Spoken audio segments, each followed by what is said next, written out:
Another area that you can get creative with is with blending modes. You can do this with either a plain regular layer or with the adjustment layers. Let's look at both. So let's turn on this couch layer, this chair layer, and I'm going to turn off the hue saturation that's making it gray. And now I'm going to select layer 2. And if you go down on these different options, you can see how each one has a different effect. What's happening with these blending modes is it decides what shows through the layer that's on top of it. I like color burn, so I'm going to keep that. You can even try changing the blending mode on an adjustment layer like this. We can do different ones. I think that screen looked okay. Color dodge looked pretty good. And this would be how I would make some wallpaper, let's say. Let me show you how to do that. So let's go to Google, and I'm going to type in classic wallpaper. And now I want to filter out for only, I want to see images, and I want to see only large images. That will just make things easier later. And I'm going to go with this one because it says it's seamless. And now we can copy this image. Or, you know what, I actually quite like this one. So I'm actually let's just do the one that I had. So I'm going to now paste this in, and I want it to be on top of that. So I'm selecting this layer. Now I'm pasting it on top. So I'm hitting Command or Control V. There we go. That's very large, which I suppose it was supposed to be. Okay, so I'm going to hit check. And now what I've done is I've made it small so that way I can duplicate it a bunch of times.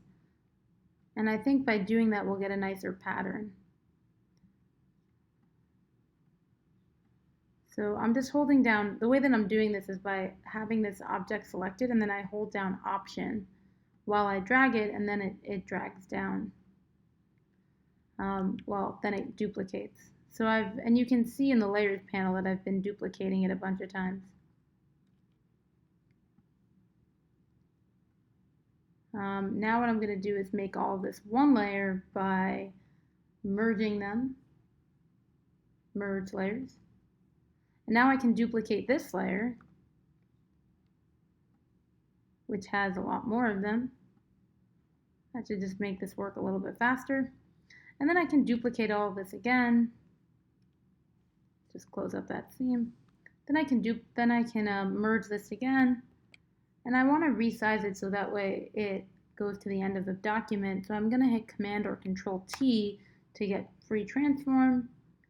And then I can just pull it out like that. Okay, so now this wallpaper is taking up basically the whole picture, which I don't really ultimately want. I want it to show up on the wall behind the bookshelf. So what I'm going to need to do is make a clipping mask. So I can select this bookshelf.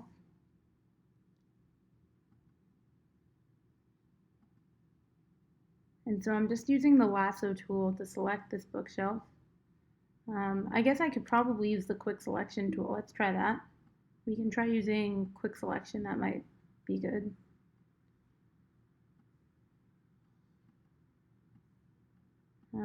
It's not really, oh, it's right now, it's minusing, subtracting. We want to be adding to this. And it seems to me like maybe using the lasso is just easier. So I'm going to use the lasso. The reason that the quick selection tools are good because they make things a lot faster, but they also give up a lot of control when you use them. So I typically just use the lasso tool to make my selections just because that way I'm controlling what I'm doing more. But it is kind of a matter of preference, and those quick selection tools in the right circumstances can really save you a lot of time. So what I'm doing is I'm making a selection of the wall. Well, you know, it seems easier to me to think of it as making a selection of the bookshelf. but really I'm going to continue after the bookshelf is done because really what I want is the wall.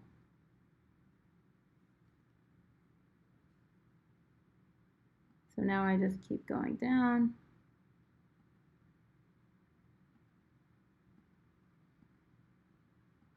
So I'm just finishing up. Okay, now I can go around. I probably don't want the ceiling in, so I guess I should select over here.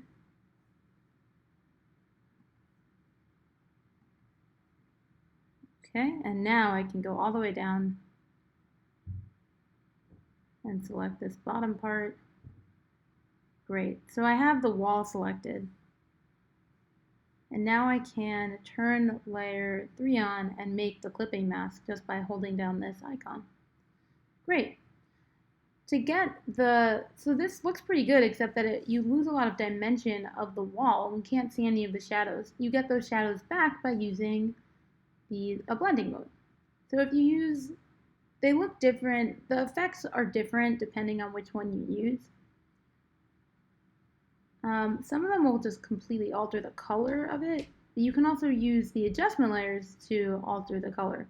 I really like this one because it gives you a nice rich feeling, and that's just because it's dark.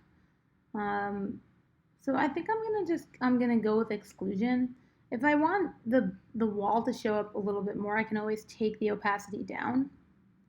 Something else that I can do to add some dimension here is to get this line back in.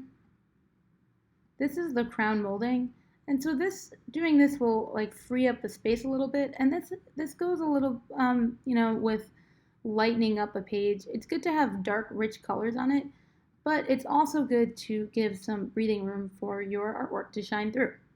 Now what I'm going to do is on this clipping mask, or regular mask, I'm going to paint this in with black, and it doesn't show up as black. What it shows up as is the crown molding.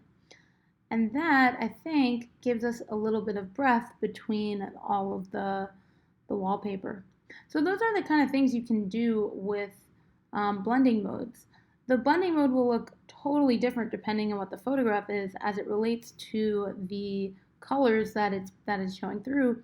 So there isn't one that necessarily works better than any other. You just have to go through all of them and see which one you like the most.